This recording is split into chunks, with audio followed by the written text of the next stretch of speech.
Man, I've been playing LEGO Star Wars The Skywalker Saga again lately. I just started Return of the Jedi, and this game, like, as a whole, is decidedly better than this show. And it's not even canon. That's when you know there's a problem. So yeah, now I'm gonna talk about episodes 5 and 6 of The Acolyte, because episode 6 out of 8 just dropped. We're almost done, and so that's a spoiler warning. If you've not watched these last 2 episodes and you're planning on it, I don't recommend watching this video, because I will be talking about what happens in them in detail. If you have watched them or you don't care, then you're good. Alright, so episode 4 left off where this stranger, May's master, confronts these Jedi, and so a fight breaks out. And that is the beginning of episode 5. We do get a fight. Alright, cool. I did pick up on this when I heard it though. For the first time, I was like, wait a minute, I hear Kylo Ren's theme in there. What's that all about? Michael Abels is scoring the show. He composed the score for Get Out, Us, and Nope. He's Jordan Peele's guy. And he's doing an alright job with the show so far, but Kylo Ren's theme, when I heard it, I was like, why? And I'm still not sure, but the creators did come out and say, yeah, that's on purpose. So I guess we'll have to wait and see. I also heard a lot of people talking about how the stranger's helmet is made of, what do they call it? Cortosis? It's a metal that can disable lightsabers upon contact, apparently. And I guess it's pulled from Legends lore, which is the Star Wars stuff that's no longer canon. So, alright, I don't really care about that. I mean, we know Beskar can deflect lightsabers, so I know that there are metals out there that are strong against lightsabers. Nothing really new here. Although, yeah, it is pretty much Magneto's helmet, because it can also block out the Force. When he's fighting Soul, Soul's like, take off your helmet, and the guy's like, so you can read my thoughts?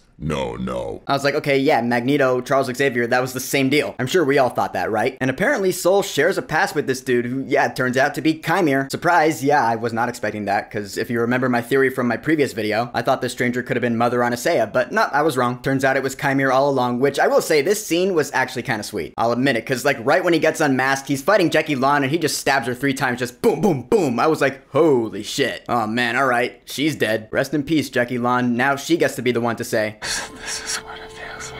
He reveals himself as Sith, I guess. He's like, I have no name, but I guess you Jedi can call me Sith. To which, yeah, I was like, wait a minute. That's a retcon, isn't it? Because remember in Phantom Menace, Ki-Adi-Mundi said, the Sith have been extinct for a millennium. So I don't know how they're gonna handle that there. And then just to add insult to injury, he breaks York's fucking neck. When that happened, I was like, oh, that was brutal. Damn. And then Osha summons the Umbra mods to get Chimere off their backs. I was like, yeah, I'm sure that wouldn't kill him right there, right? Nah, turns out he's fine. But then Osha and May finally get their confrontation that was long overdue. Cause what is Star Wars without family squabbles? And yeah, May's still being immature about it. She still wants things to go back to the way they were in the terrible flashback episode. She wants to bring Osha back, and Osha's like, no. So it ends with May knocking her out and disguising herself as her sister, even cutting her own hair with the lightsaber, which is funny because she goes back to Soul, and I was like, I'm gonna call serious bullshit if Soul doesn't at least suspect something here. Otherwise, how are you a Jedi Master? I mean, really. And episode 5 ends with Chimere finding Osha. So alright, moving on to episode 6, the one that just dropped. This episode is really split into 3 different arcs, and I'm gonna go through them from least relevant to most relevant. So I'll start off with Vernestra and Mog, I guess his name is, on Coruscant, because this really is unimportant. At least it seems that way for now. Because they reached out to Soul, who was like, my whole team is dead. And so they go on a rescue mission to Kofar a bit too late. Yeah, what is the point of this exactly? Only thing really worth noting here is the fact that I did like Vernestra's whip saber. That was cool. Yeah, I thought it was cool. I thought it was a neat new kind of lightsaber. Wonder what made him go out of style. But anyway, Soul and May disguised as Osha. They go back to his ship. And yeah, Soul doesn't suspect a thing. I was like, alright, bullshit. I'm no longer really buying this guy as a Jedi Master. Because I guess he's just not good at sensing things. He even has that line where he's like, how could I not have sensed that villain's true intentions? I was like, you're probably just a shitty Jedi.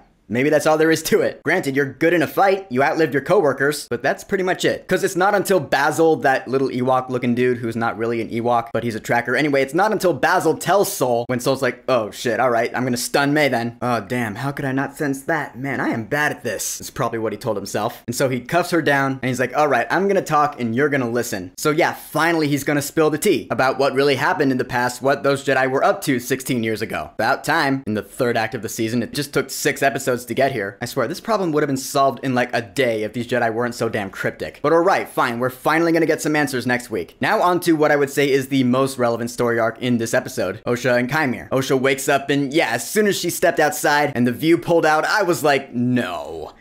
No way. Seriously? We're on Ahch-To, or Ahch-To, Ahch-To, whatever it's called. It's the planet where Luke was in the sequel trilogy. I was like, wow, alright guys, bravo. No porgs though? No porgs on the scene. I guess you don't want to make it too on the nose. Although I do thank them for that. But yeah, then I was like, why are we here? I mean, I guess this is where the first Jedi Temple was, thus saith Luke in The Last Jedi. Doesn't really matter though, since we never see it here. So yeah, what's the point? But sure enough, as we all probably guessed, Chimere's trying to bring Osha over to the dark side. And I do have another theory about Kymir, since his past with Soul keeps coming up. He does say he was a Jedi a long time ago. And so my theory is he Soul's son? Nothing would be more Star Wars than that. Because again, what is Star Wars without daddy issues? So that wouldn't surprise me in the least. We do learn though that Osha left the Jedi because she apparently failed. Whatever that means, she didn't really elaborate. Failed what? Did she fail all her Padawan tests? Did she accidentally get someone killed? Like what? I don't get it. I'm sure we'll find out later though. But anyway, yeah, Kymir trying to bring Osha to the dark side. The episode does end with Osha putting on that helmet that Kymir was wearing, which, not gonna lie, looks kind of goofy on her. Just saying. I just kind of laughed. I snickered when I saw that. And I'm sure she's not actually gonna turn, because we've been through this already in Star Wars. We've been through it with Luke. We've been through it with Rey. Hell, we're still going through it with Cal Kestis. Although that's actually some good writing. Play Star Wars Jedi Survivor, then you'll know. But yeah, with Osha, even if she does end up turning, I feel like I'm not really gonna care. Because the writing in this show, just as a whole, as I've seen so far anyway, is not good. I'm sorry to say it. There are some pretty cool things in this show. Some neat concepts, but the execution is just missing. I feel like at the end of the day, when this is all said and done, the show is probably going to be seen as wasted potential, which is a bummer. I mean, I feel like the show's going to be irrelevant anyway, because it doesn't really matter. It could have mattered if it were good. Oh well, there's always next time, but we'll see how this wraps up with the final 2 episodes. Yoda's going to show up, isn't he? Yeah, I'm sure he will. Oh boy. So The Acolyte, episode 5, Night, and episode 6, Teach/Corrupt. Have you watched them yet? What are your thoughts on them? And what are your theories and predictions for the final 2 episodes? Whatever you think, go ahead and leave a comment. And of course, thank you for subscribing. Now, if you'll excuse me, I should finish those first 3 episodes of Suicide Squad Isekai, because I fell off about halfway through episode 2, and I do want to watch it because the show seems interesting. Peace!